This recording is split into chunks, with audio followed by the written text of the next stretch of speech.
Hello, and welcome to Magic is Real, a podcast focused on the fascinating world of near-death experiences, spirit communication, and all things metaphysical and spiritual. The mission of this project is to share messages of hope and inspiration with others, and to spread the word that death is only an illusion. Thank you for being here with an open heart and mind. I wish you peace, light, and love always. Hello, Magic is Real listeners. It's been a week. I was in LA, so there has been a week off.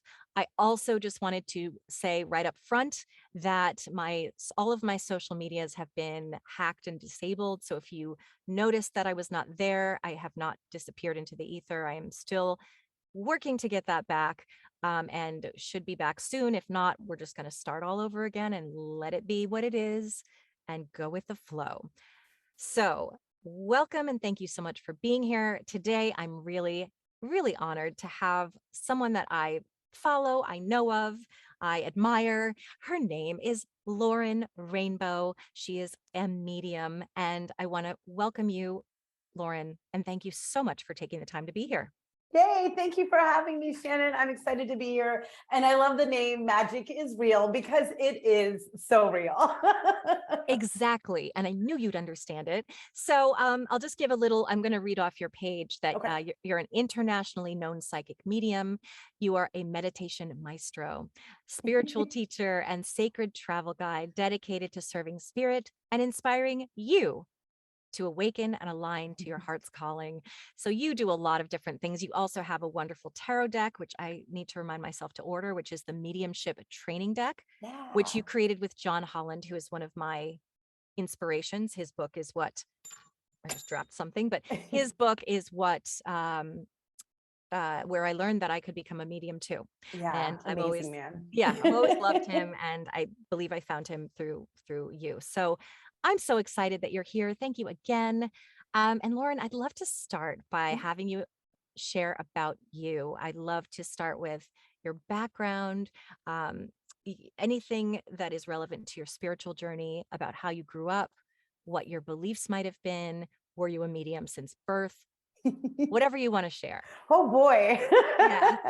So many Let me try. questions. Well, but it's, I think it's important when we talk a little bit about our history of understanding that as we're mediums and yourself, Shannon, I'm sure, our lives are always interesting. And I think for anybody who kind of does mediumship as a profession, as a work, as a calling, it's been there along the way, hasn't it? So maybe I'll start with the first one. Was a medium since birth? Probably. Did I know it right away? No. Yeah. But when you look back on your life, you'll start to see the threads of everything in the history of who you are, right? So as a young child, I can tell you that I had lots of fascinations with sacred sites and places like Stonehenge and the pyramids. So for me, it didn't really start off with spirit right away. I was really quite drawn to these mystical places. That was something as a child I felt very fascinated by. Growing up, I was raised Catholic, and I kind of chose to walk away from that intuitively at 16 years old because something wasn't feeling right in me. And I was very curious as a young child to definitely mystical arts. So I would read anything I could get my hands on that talked about anything from mind reading, anything that had to do with psychic senses in some way. I always joke, I used to read a lot of Stephen King as a kid.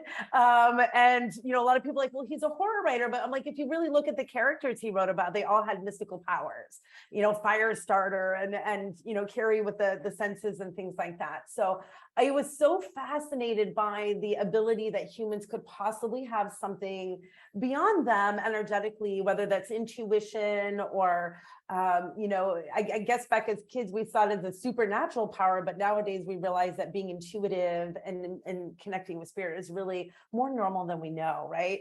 So, I certainly had those interests. I had sort of an idyllic childhood, actually. I was raised in the White Mountains here in New Hampshire. So I was in a small town where I got to play outside and enjoy a very small town life. And then when it came time to get off to school, college, and leave town, I certainly was, let's fly and see where it takes me.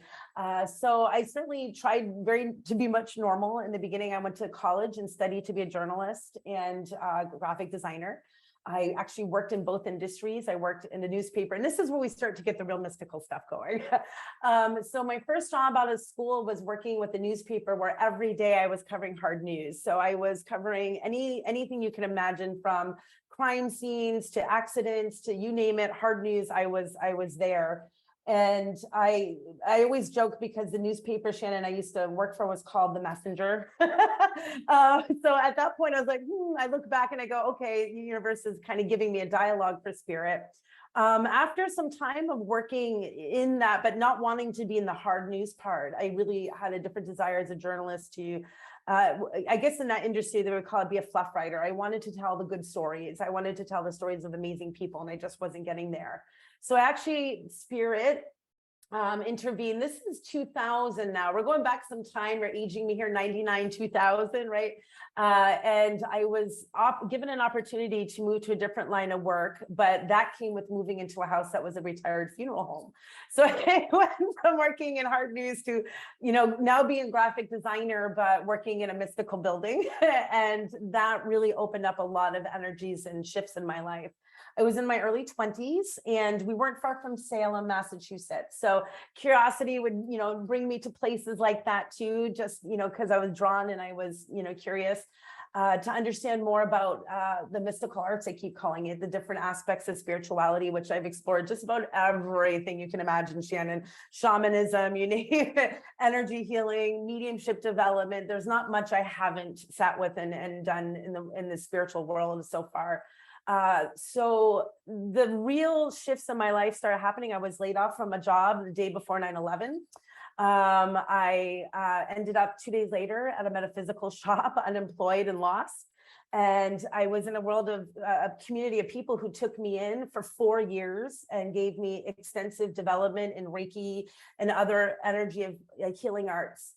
At this point, I had come to know that I was connecting with spirit. When I lived in the house, the funeral home, I started to feel spirit come in.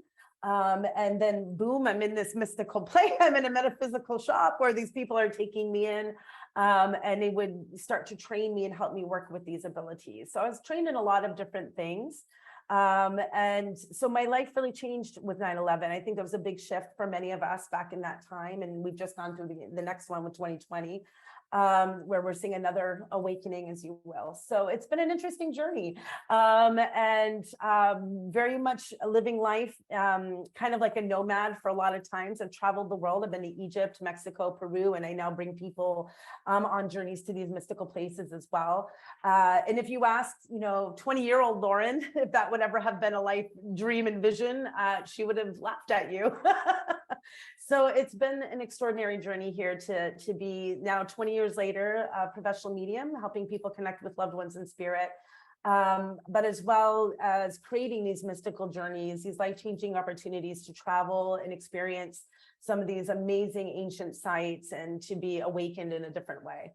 So I don't know if that kind of brings you through it all quickly, but that's, it's a beautiful. lot of amazing things happened in that time to have gotten me from, being working 4 jobs to now being, an independent spiritualpreneur, but the most blessed journey anybody could have ever asked for. That truly is one thing I've learned about being in connection and service to spirit. When you really allow yourself to open up to that, the journey they provide, the opportunities of being of service is beyond your wildest dreams. Yeah, and I saw that you do those travel journeys, whatever we're calling it. And I was like, I am going to start saving up for that. If you're going to Peru specifically, I want to go there, but I can We do will be that. going back soon and Oh, many times. Yes. okay, good, because I'm really about that. Now, you and I would have been best friends when I was a kid. I also was really interested in that stuff. Had to go to the library back then because we did Yeah. not have computers. Yes, so true. And yeah, to look up like spells and things like that. And there was a TV show that I think you're a little younger than me, but it was called The Third Eye on Nickelodeon, and it was these series. Some of them were out of England and some New Zealand, and it was all these quote unquote supernatural, which, as you discussed, is really not.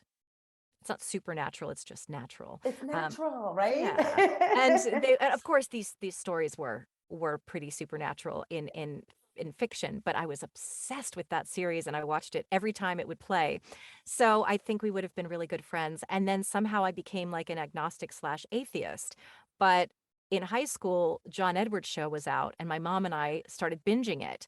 And then because there was no internet to cross check anything, which I don't know if that really makes sense because what can we trust on the internet either? But somebody, my mom was like, there was this article where somebody said that John Edward goes into people's homes and the producers go in there and they get information ahead of time. And I just went, oh, darn it, that's a bummer, and kind of fell out of it. Uh, Yeah. and I just thought, oh, I just guess I believed what I heard. And now I completely do believe in John Edward and love him. But that's so interesting. It sounds like you, like me, found an interest and you sought out information. Um, do you have do you have memories or specific examples of when you lived in that house of any spiritual encounters that you could share? Oh my God, so many. I mean, I was in that house for a window of about 2 years. Yeah. And, we would have some weird things that would happen at first. One funny story, we were young, we were in our 20s, and, there was a couple of us living in this house. So we'd have these big, parties, and everybody would love to come to the funeral house, and we would bring them down into the basement where, as morbid as it sounds, is where, all the bodies, were transformed. And so, we were down there one night and we happened to find this guest book, right, from a funeral, and we open it up and roses fall out. Now we've opened this book many times, and my friend's reading. Funny, we found an article for the first time, and it happened to be 30 years on the day of this man's passing that we had opened the book, and we're all like, "Ooh," and run out of the basement. We're like, "Okay, that was so." Little weird things would happen like that. But for me, the real transition of spirit started happening where every morning, probably about 6 months before I ended up leaving this place for a new place to live, thank God. And I would wake up with the energy of spirit coming in to sit in my room and hang out. And it was very palpable. It was it was that first feeling of perhaps something supernatural. When we talk about it, I would have the fear, the paralysis feelings, where I couldn't move, but all of my senses were completely aware of what's going on in the room. And I remember the very first time where I would wake up just a minute before my alarm would go off, and it was like 30 seconds would turn into 5 minutes. I could feel that spirit walking up the stairs into my room.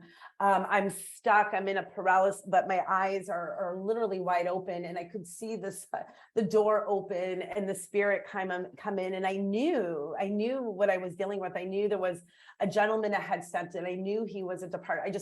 The knowing was just beyond explainable. And they would sit right on the edge of the bed, and the first time I was like in my mind screaming like, this is weird, like, no. And finally my mouth opens up and the words, come out of me, and the energy just broke and shifted. So I was a little nervous in the beginning. I didn't understand, that first real palpable sense. And so every day for almost 6 months, a different one would come join me every morning, 1 minute before my alarm went off. And I would start to get more and more comfortable with these energies coming to me. I knew they weren't there to harm me. I just couldn't understand the struggle of control. And, lo and behold, again, spirit's magnificent and amazing. I literally meet somebody out at a bar one night. I was in my 20s, so of course we're out having fun, right? And this guy looks at me and he's like, so you talk to dead people? And I said, I don't know if I do. And he goes, well, I think you do. And I want to take you to meet someone. And my mind is going, of course, this is 20 years ago, so a different time, right? But I'm like, should I?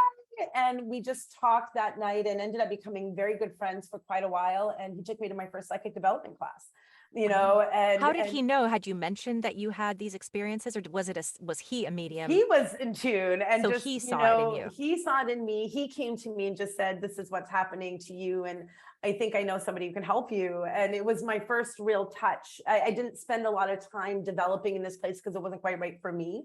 But that was the first real clarity that, okay, there is something more happening. There's actually a way to develop it, which I had no idea at the time. I know, who knew? Like you, I think this is where I might be actually older than you, because John Edward was on when I was in college. And I would watch him and I would start going, I think I can do that. I could understand what he was doing. And I'm like, I sense the spirits in a way where I could tell you what I'm seeing of them, and so that was my first real reality, actually, that there was something more to this and that it was bigger than we understood. So I left that initial development for a different teacher. And that's when again, 9/11 had just happened. And then I moved in to meet these other teachers who took me in a different way, taught me a lot about energy. And then I was able to really start to develop mediumship. So in the beginning, I'm self-taught. I was out there doing DEMs before I really knew what a DEM was. Again, I saw John Edward on TV, and while I didn't have the same exact dialogue that he uses, I certainly knew how to go, there's a guy here, he looks like he's this soul. So I just kind of started doing it before I even knew it could be developed. So I didn't really start development until almost another 4 years later, where I started working with folks like John Holland and some other people to really harness what had already been going on. But for me, it was a natural thing. I feel really blessed because I think being young and experiencing this, being 20 something and no attachments in life, I wasn't married, I had this spirit of like, oh, let's just see what happens, I'm young and I can afford a little bit of time to explore this before maybe I have to grow up and become an adult. So I do feel really blessed that in those first few years, a lot of spirit intervention was there to guide me and put me in certain places and introduce me to certain people. I've also seen, not always the positive side of spirituality through some of those lessons as well. So it's amazing to see where we've come in 20 years with this work, to know that John Edward was where we both started. And now, I think about 20 years ago when I was first coming out of the closet, if you will, mediumship was not a big term, and it was not something a lot of people declared they were. And, now we can say I'm a medium more safe than we could 20 years ago, and people aren't looking to ostracize you in some way. So I think it's amazing to see the progression of spirit and the acceptance of spirit's messages. So that's been extraordinary. Yeah, I feel the same way because I just came out a year ago or something, but I had, and I wasn't my mom was like, maybe you don't want to talk about it publicly. And I said, no, I do, because I love this work so much that literally Yeah. I don't care. This is the one thing in my life where I don't care what anybody thinks. I really don't care, Yeah. because it means so much to me that I would rather be around people who get it, or people who are supportive, doesn't matter, because it's so exciting to me that I'm like, I don't need anybody else. It doesn't matter. I don't need your opinion, your judgment. All I need is your friendship and support, whether you believe in it or not. And so far, I've been very fortunate not to have anything but people saying, that's so cool, tell me more about that. Yeah. And really have not received any kind of bullying or hate or anything like that. So but at the same time, I do envy that you started so young, where you had all this time to develop, which I still do, Yeah. but where you really grew up knowing about this. And I think we all have our path. So are you somebody that, I know when you learn to develop, so you didn't even know this, but are you someone where when you're out in public and you're with your friends, it is just off, or just does information come to you at all times? I guess you just say, yeah. Well, yeah. So I would answer that in two ways. In the early days, we're talking about like the time where I first was awakening and learning. God, there was a good 4 or 5 years where I couldn't turn any of it off. Yeah. I mean, part of that I always say is the shiny new toy syndrome. Like you're in that. Oh, I love it so much. It's so Yeah. amazing. And there's a period of time when anybody first really sees this newer way, if you will, a new perspective, and it's so exciting, isn't it? And it's so everything's right there and so visceral. And I always say to any of my students and people who develop, enjoy the beginning, Yeah. because after a while it gets to be more normal and it becomes a part of who you are, and not something that is, like, oh, wow, this is new. It's now, and I love every piece of it still, but I miss the oohs and ahs of those first few years where everything was just so loud and clear. But because of sanity's sake, I did need to find a quiet place. I did need to start to function better because I spent 4 years living in a metaphysical shop. So I was always in spiritual work. And then when I tried to go out to be normal, that was actually really difficult for me in the beginning. Going to a music concert was almost unheard of, which is one of my favorite things to do. So I took some time away from the deeper spiritual practice to find balance in my life. I almost walked away from this work. It's funny that when you talk about the atheist agnostic moments, I've certainly had moments where I've been like, I don't know if I am cut out for this spirit. And, I went and got a real job and they pulled me back into the work and put me on a stage and said, let's see how you do it now this way. Right. So I think I did have to find balance. And I do think when you're not finding balance in your life, and you're living only with spirit, as I did those first few years, you're actually avoiding the purpose of your journey. And that you should, I think it becomes addictive and we got to find our balance so we're not in the addiction of the high of being in spirit all the time. And it was a godsend because now I live a pretty cool life, somewhat normal and somewhat mystical. So, but yes, in the beginning, Shannon, it was not easy. There was so much energy, so much learning. But I did have to find the balance. And now I can walk out anywhere. And when I'm off, I'm off. When I'm on. And I love it. I love it. I wouldn't trade the balance for anything in the world. Yeah, I really love what you said about that because I know because it's been so new for me, it's been blissful. I don't really worry about anything. I Yeah. feel like I'm just in flow and I'm like, I get what's happening here. And it all feels very good. And I just went out of town to where I'm from, well, where I'm from most of my adult life to LA and realized the entire week I didn't think about spirit at all. Mhm. And it was actually good for me Yeah. to just be present with the people that I love, that I miss. And I wasn't like channeling. I wasn't even I didn't even take time to meditate. And I realized that's actually a good thing. Yeah. Not that it only enhanced my life, but it does get addictive. That's why this is called Magic is Real. When you realize how magical everything is Yes. and that the things that are happening that are challenging, if you can find the purpose and wisdom in it, then it actually becomes not a little bit easier in the sense that now I can see, okay, I can ride this wave because I understand it's happening for my highest good. My soul chose this.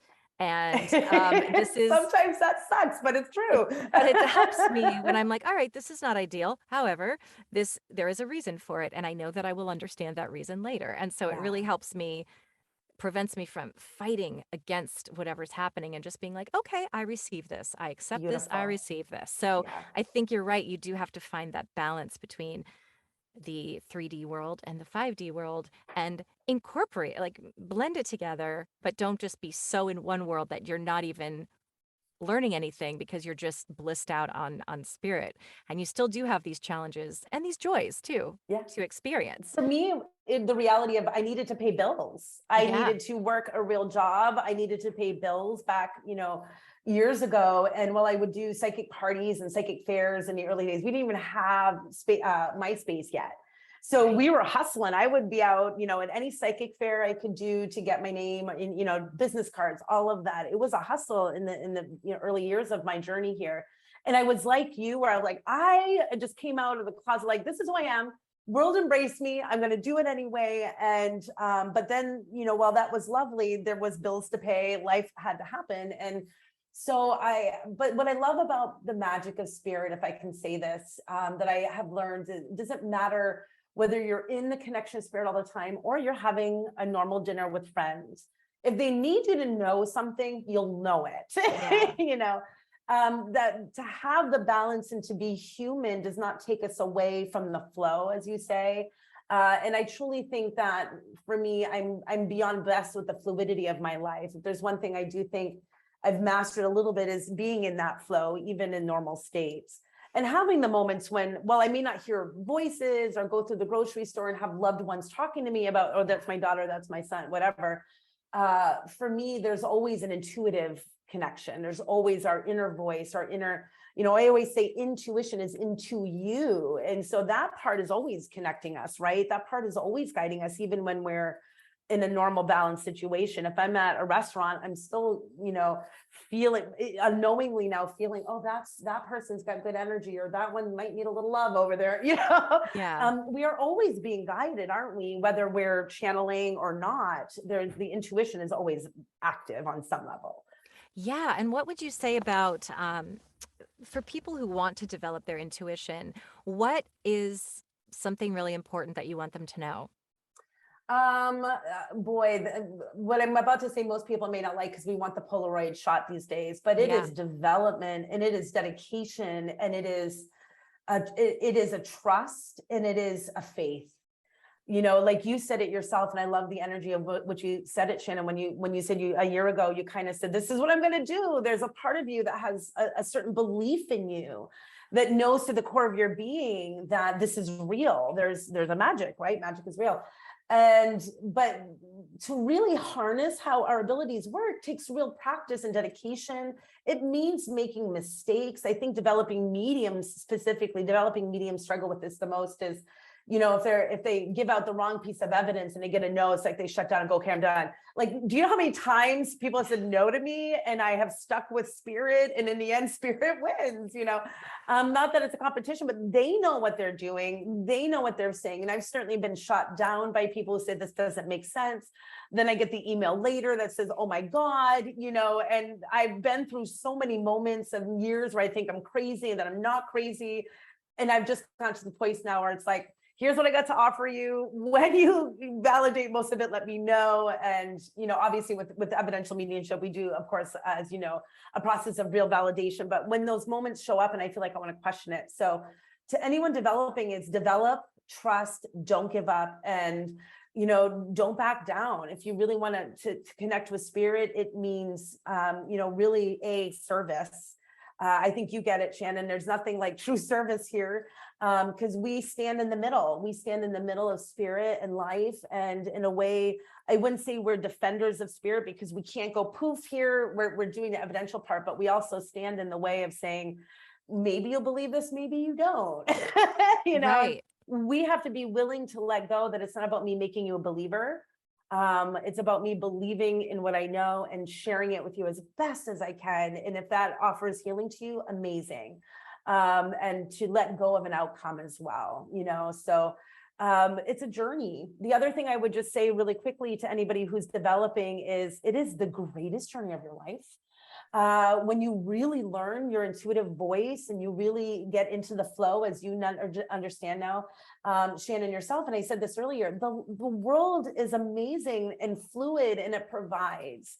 Like I said, spirit has provided for me in ways I would never have imagined, and I am beyond grateful for. And it's all by trusting, 100%.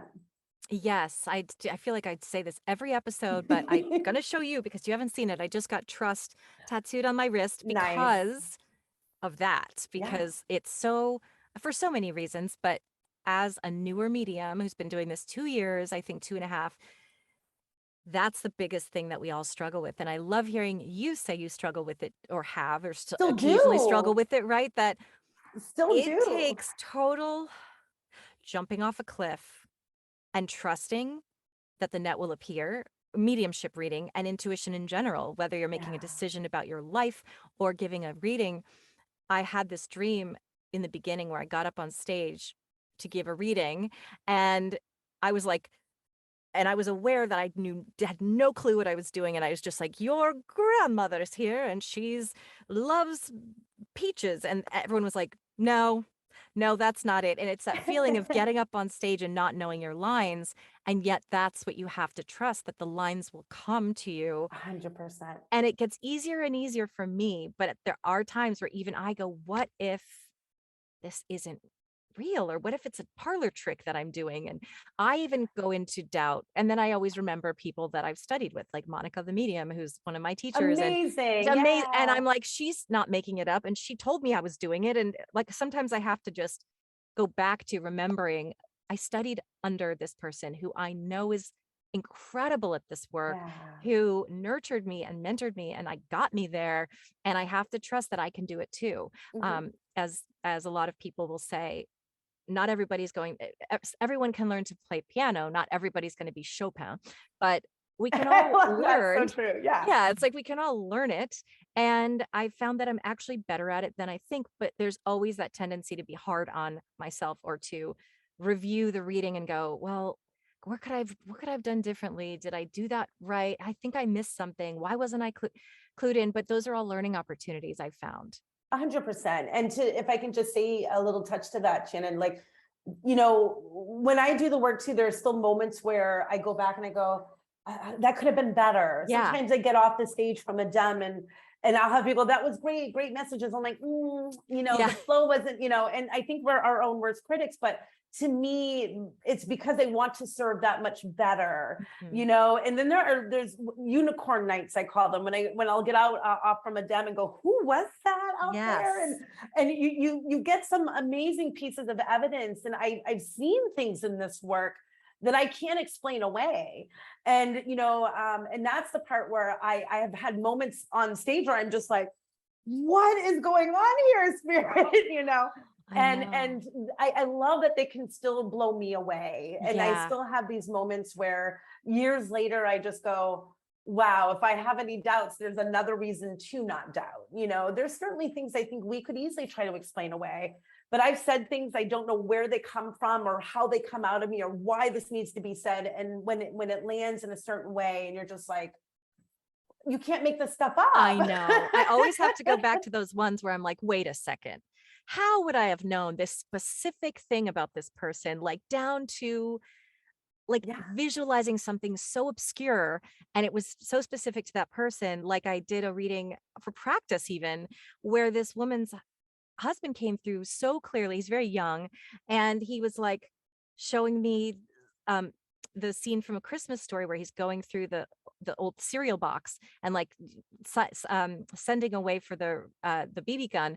But I was like, there's something about the prizes in the old boxes. And she's like, yes, my husband collected the prizes in the 1950s cereal boxes. Like, how on earth? The guy was like 40. He right. wasn't an 80-year-old Amazing. man. So do you have, I know it's kind of, this is a vague question, but can you remember anything specific that stands out to you as like a really powerful, exciting reading or moment? Or, I mean, I'm sure you have 1,000, but anything that comes to mind that you feel comfortable sharing would be The great. very first one that you pops right up, so I'll just go right Yeah. there. Yeah, And please. what I love about this, excuse me, is I was doing a dem in a theater, and we actually have this on video, which is mind blowing. So I'm receiving a spirit. A young gentleman had passed. It was an accident. There's people in the balcony that are getting it, receiving all the information.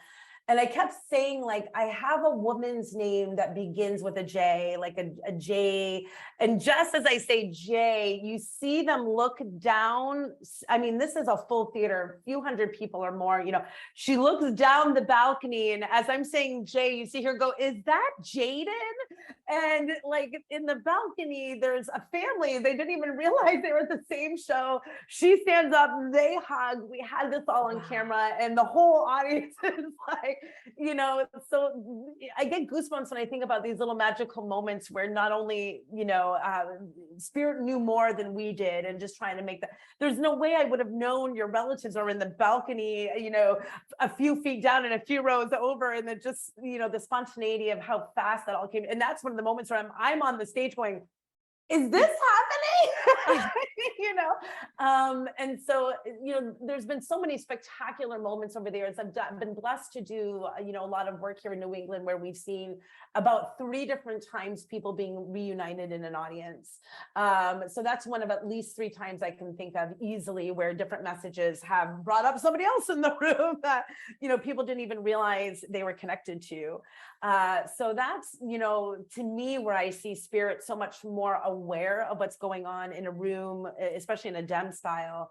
I've definitely had some moments where I would see things, I once said to a woman, as we're doing a message, and I thought I was done with the evidence, I said to her, she's getting the message of the spirit. And I said to her, here I am thinking, this is the message. You have a heart of gold. I kept saying, you have a heart of gold. She goes, I do. And she pulls out a necklace. She goes, and he's in it.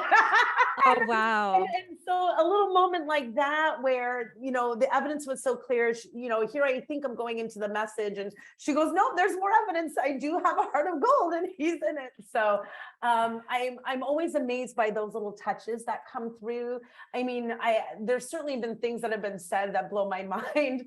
And I don't know why this one comes to mind, but I do remember doing a private message, and here's interpretation, right? In my mind, I saw hundreds of chickens, and I saw like hundreds and hundreds of chickens, and then the golden arches from McDonald's. And I'm like, so at the end of this message with this woman, and she knew, I said, I go, I keep seeing chickens and golden arches. I know that sounds weird. She goes, oh yes, my father or uncle, whoever at the time that was coming through, worked for McDonald's. He was part of the ones who helped create the chicken McNugget machine back in the 70s, 80s, whenever that was. And I'm just That's like, crazy. but I couldn't put that together, right? So Right. you learn to just say, this is what's happening in my brain. And the woman's like, well, I know exactly what that means, So those are, to me, the really powerful examples of spirit. We can get names, we can get dates. And I know a lot of our recipients like names and dates, but those to me are easy, researchable information if you really think about it. When you're getting things like, the McDonald's connection, that's really evidence, I think, that to me is more mind blowing, because that's not necessarily researchable information, right? Yeah, I know. And I think it's so interesting. Everyone receives information from spirit differently. Mhm. And I'd love to hear, and that's what I'm leading into, is I'd love to hear a little bit about how you receive. But I find it so interesting that I call it like a game of charades. So was reading this girl, and I said, okay, I said, I'm hearing the names Peter and Kent. And she's like, Peter was my uncle and Kent was my other uncle through marriage, and they were best friends. So I was like, like, to get two names was crazy.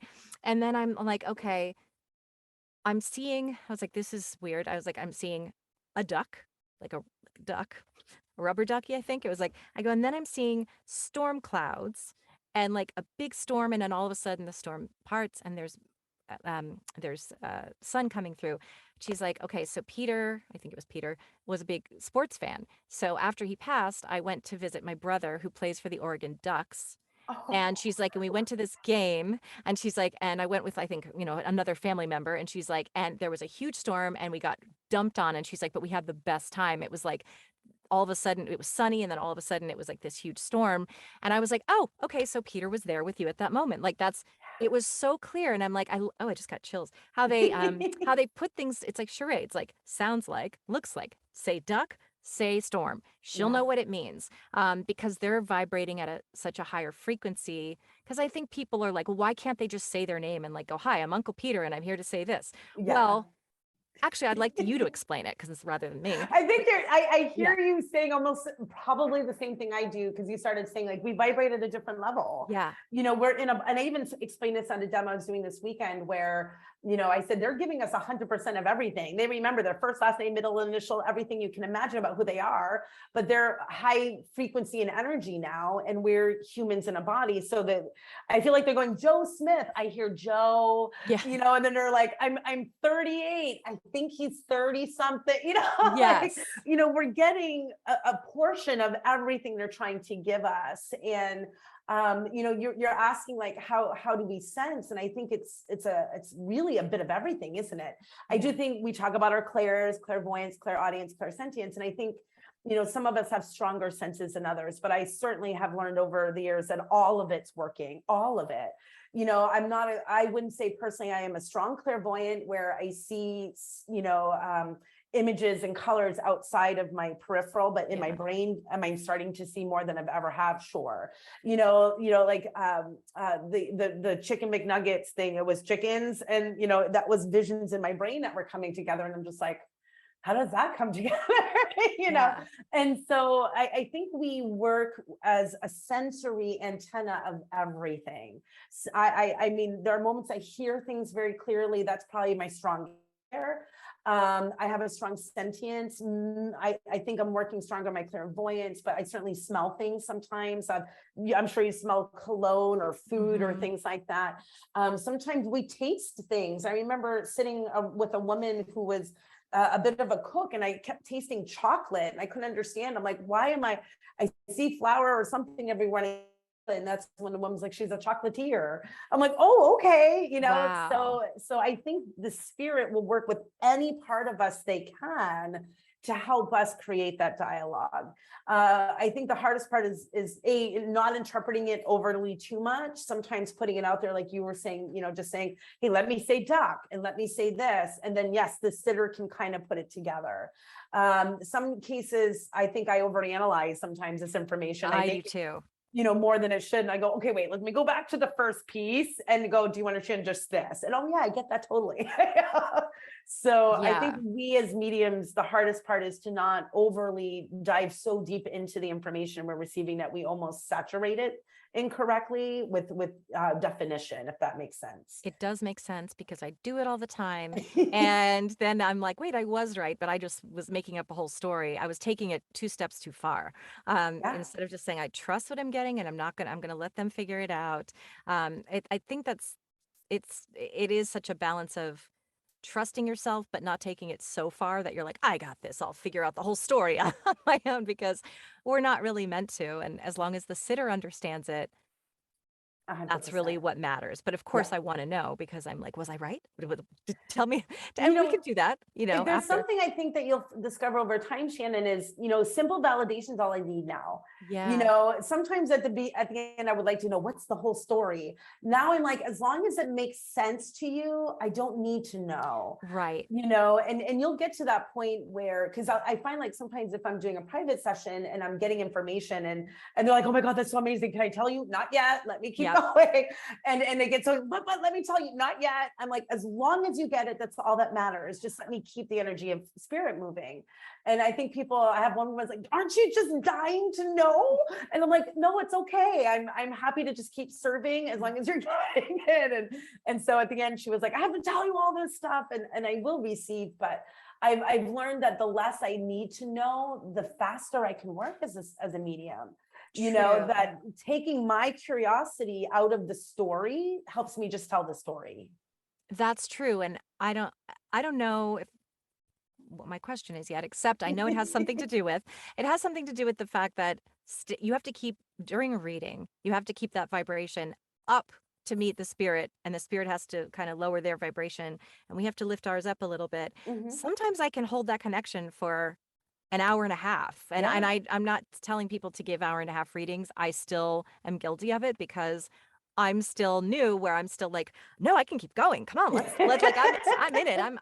I'm having fun. Like, I wanna see what else comes through, and I Mhm. also I'm also newer, so I guess I'm not as secure to go, "Nope, that's what the message was." Moving out, I wanna make sure they get more than they even asked for. Yeah. And it works, but I think that, it is yeah, keeping the connection, that's what I wanted to ask you about, is I don't know if it's a specific question, but I'd love to know what you have to say as a teacher, as a medium yourself. How do you keep your energy up or keep that connection? How hard is it? How easy is it? Anything you'd like to say about that process of blending would be Yeah. great. So the first thing I think that was really, again, lucky for me was I was really young when I started, Yeah. and I am a very energetic person to begin with. So I do find that the more vibrant we are, the more, and if you look at really the demonstrating mediums on stage, like a John Edward or John Holland or any of these, you notice if you watch a medium on stage, there's energy, there's movement, we're energetic people. And I think just by being lively ourselves, we help lift energy. Because my motto has always been, we're alive, be alive. We have a life journey to enjoy despite our struggles and losses, but the more we can create energy in our own being. So I feel blessed that naturally I tend to be adventurous, outgoing, Me energetic. too. I'm less hyper than I was 20 years ago, but I can still get pretty hyper. So that really, I think, helps me move with the spirit energy, especially when we're doing, something on a stage or demo where there's multiple people receiving. But likewise, there's also, in mediumship, we talk about from spirit through spirit to spirit. I'm sure you've heard this, right? It's a Mhm. very common term. And what we're talking about is me, the medium, and spirit. We can usually pick up the line pretty easy. But when now we need a recipient to receive, energy needs to move somewhere. And so a lot of times I think we need to energize our sitters, get them excited. Are you ready to connect with spirit? Are you feeling open? So if I'm doing a one-to-one, for example, I usually try to meet energetically right in the beginning. How are you today? Mhm. Rather than hi, what's going on? I Yeah. try to meet every session and every time I walk on stage with energy right off the get-go. And I find that helps me get to the vibration of spirit really quickly and also get right into the energy. It's not easy. Sometimes if our recipient is exhausted, mourning, or overwhelmed, it can drop.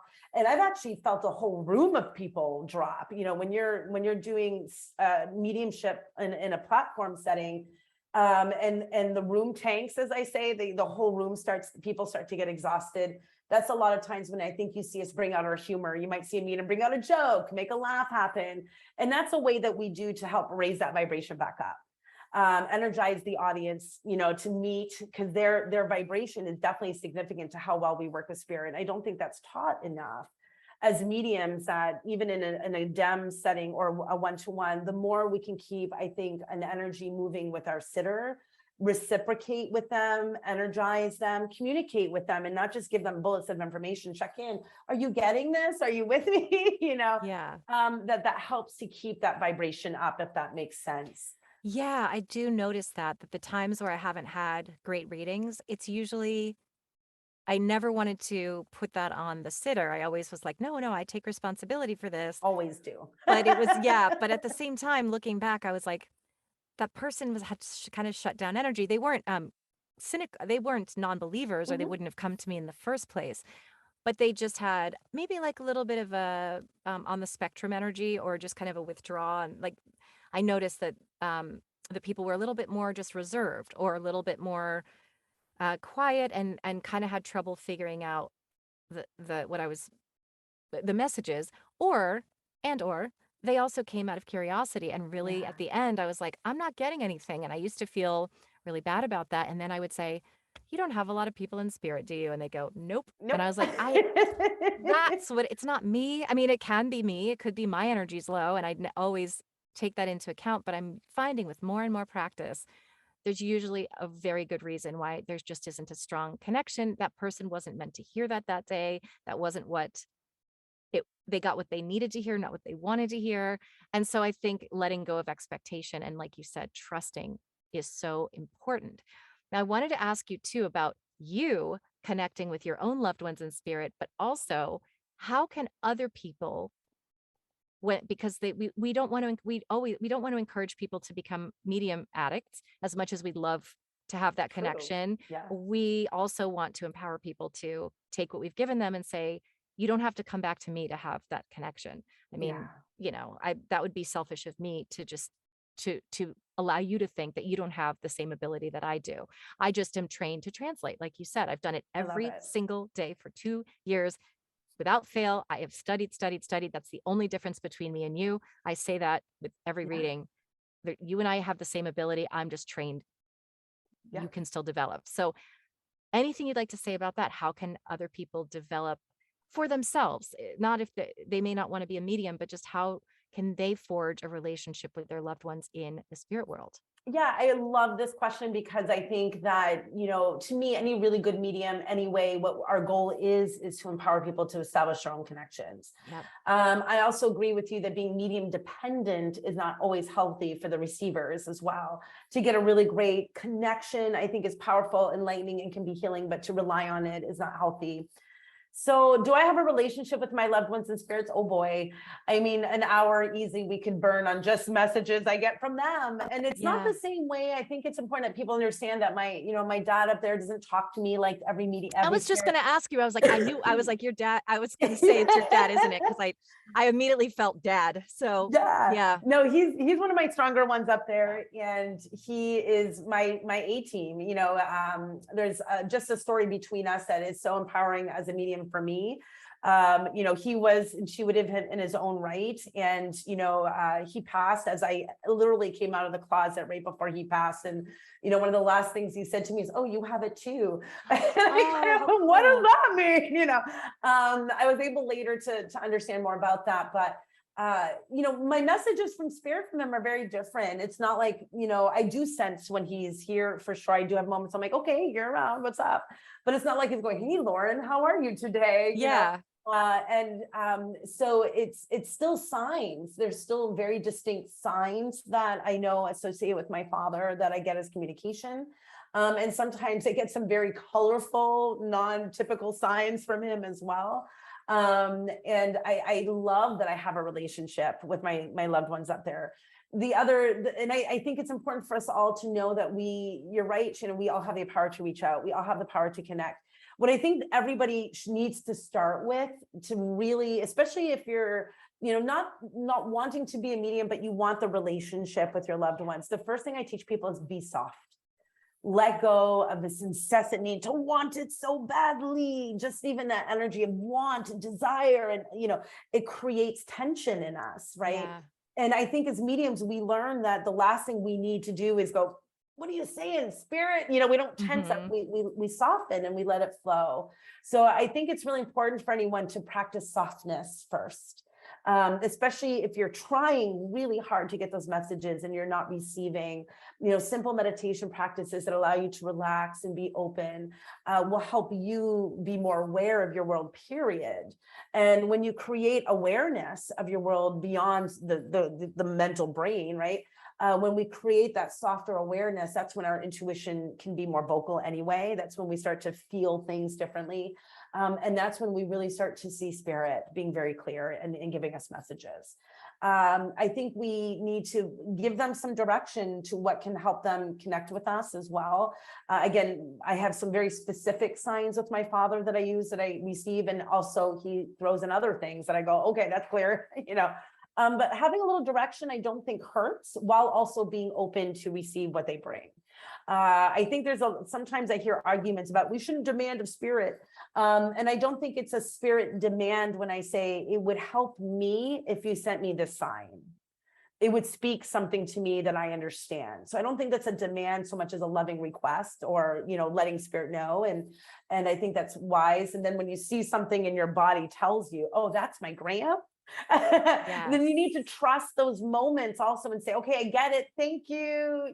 And the more, I think the last piece of that is when you get a sign or a thought or a feeling that is coming from spirit, there's going to be that moment of aha right away. The first thing is, aha, that's so-and-so giving me this message.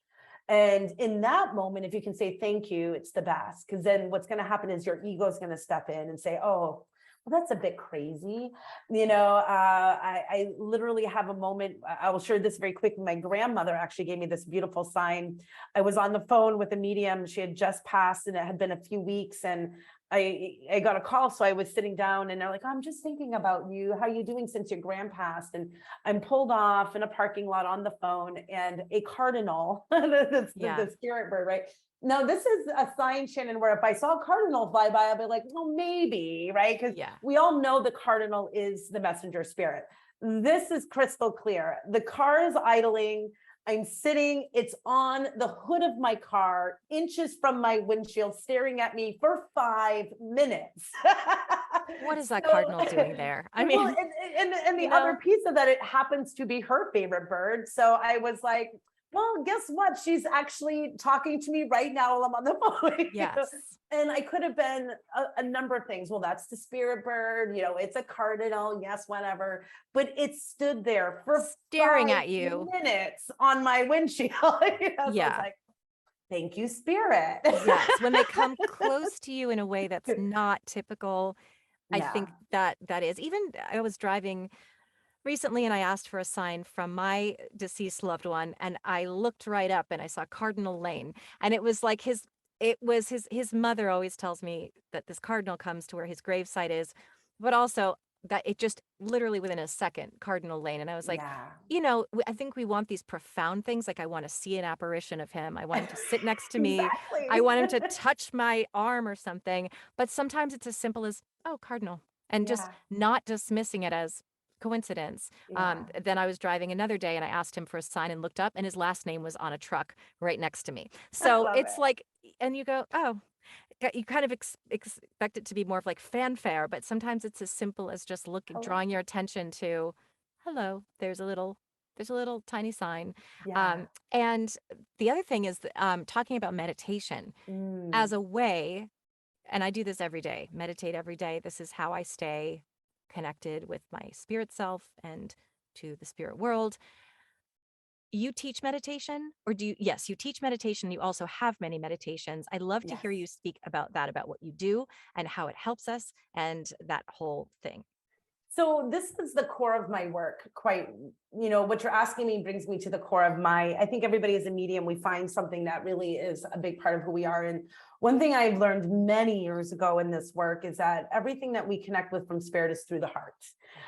Which I think is very often misunderstood because we work with our third eye, we receive and perceive things in the mind, but the energy of spirit connects with us first through the heart space always, which is also why, as I'm sure you feel too, Shannon, sometimes the quickening, the raising of palpitation, it's not from here in your head, it's from your center chest, it's from your heart, it's raising the vibration so that spirit can come in and be with us.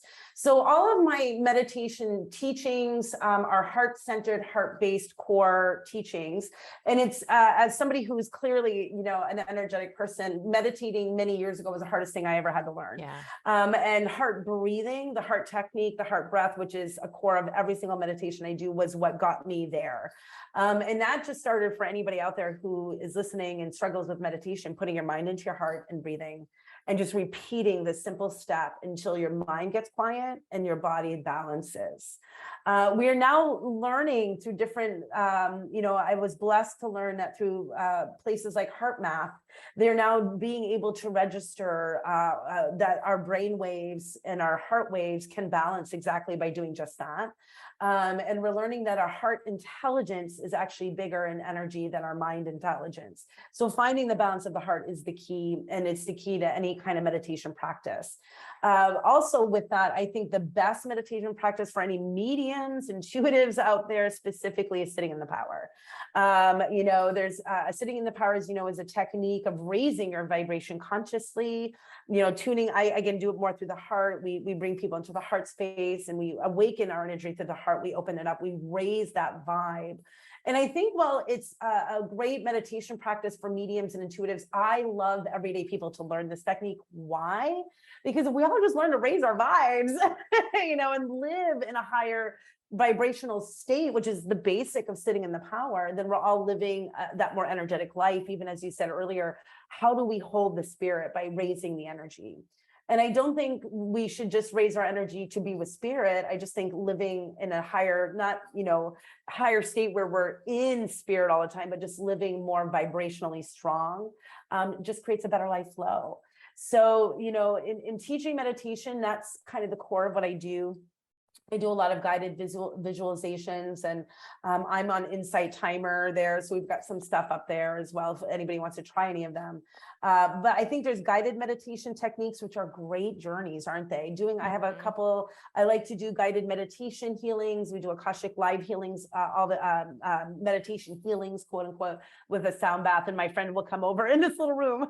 He's got, the audio set up, and we'll do guided healing meditations and stuff. So I think meditation states are wonderful for healing, for balance, for harmony, for centering, for clearing. I think that anytime we put ourselves in a meditative space and we even just call in simple light to just heal, clear, and cleanse our energy, as we should regularly, is great for what I now call energy hygiene. I think we need to be more mindful of our energy, taking care of it, clearing it, cleansing it. Everybody should be doing this. So I think in teaching meditation, the goal is to teach heart-centered awareness, sitting in the power, raising the vibration, and also that you have the tools that you need to bring healing into your life, however you feel guided. Yeah. And where can people find those meditations that So, you? the easiest access to any of my meditations are on Insight Timer. If you just search my name, Lauren Rainbow, and Insight Timer for anybody who has the app. You can actually get a series through the Hay House website. They do have one of my centered heart, my heart breath meditations available through Hay House as well. So if you go to hayhouse.com and search my name, you can find the heart meditation. And I always try to put them in many spaces. You can get a free copy of Sitting in the Power if you just go to laurenrainbow.com and give us your stuff. You'll get a free copy of Sitting in the Power. I want as many people to have that meditation as possible. I'm going to do it tonight. Check it out, and I share it out wherever I can. So those are some simple ways. And on my website, there's access to a few others as well. If you go into different areas, you'll see different connections. I have one on there that I want to fluff and change and modernize a little bit, but it's still available, called the 7-day Centered Heart Meditation Series. And it's 7 days where you get 7 different heart-centered meditations, one on forgiveness, one on compassion, one that's almost like a sitting in the power, connecting with spirit, earth healing, all from heart-centered awareness. That's simple. Oh, lovely. Yeah. So you teach people to do what we do. You teach people meditation. You also, obviously, people can have readings with you. Yeah. What other things do you have coming up that you're excited to share? Oh my God, the most exciting thing that in my work lately and has been happening for the last few years, we did have a small little pause because of the pandemic, is the sacred journeys. Excuse me, I feel really blessed. I'm going to be heading out to Egypt in about a week and a half, where we'll be bringing a group through a sacred pilgrimage there through Egypt and Jordan.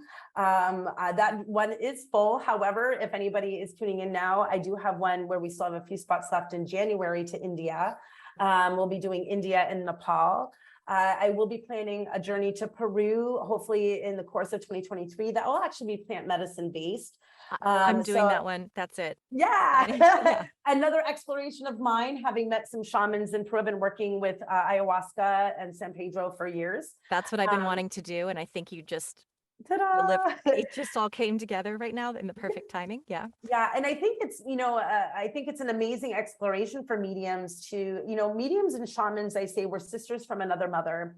Shamans are, people who walk between two worlds, and they sense all forms, from the Apu, the mountain spirits, to the animal spirits, to, they're more multi-functioning mediums than we are, where we tend to focus to the spirit world only, and a lot of my personal development has been in the shamanic world, and working with, plant medicine has been very healing, but incredibly mind-blowingly transitional also to the development of my gifts and how I work with spirit. So I've been so blessed to meet some amazing people, and in journeys I've had, we've had plant medicine, but now we're going to go and do the real, like, let's go to the mountains, let's get in there with the right shamans and just journey away and do the healing. So, say no more. I'm in. Stay tuned. And but Amazing. this is the most incredible work that I think, being with spirit is incredible, and doing their messages, but I'm coming full circle, Shannon. I mean, the beginning of my life, I started being fascinated by these mystical places. So to now be in alignment where and again, spirit guided, magic is real. I was brought the best guides in these countries to work with. And, I just go, thank you, universe. You have made my life amazingly easy and joyful this way.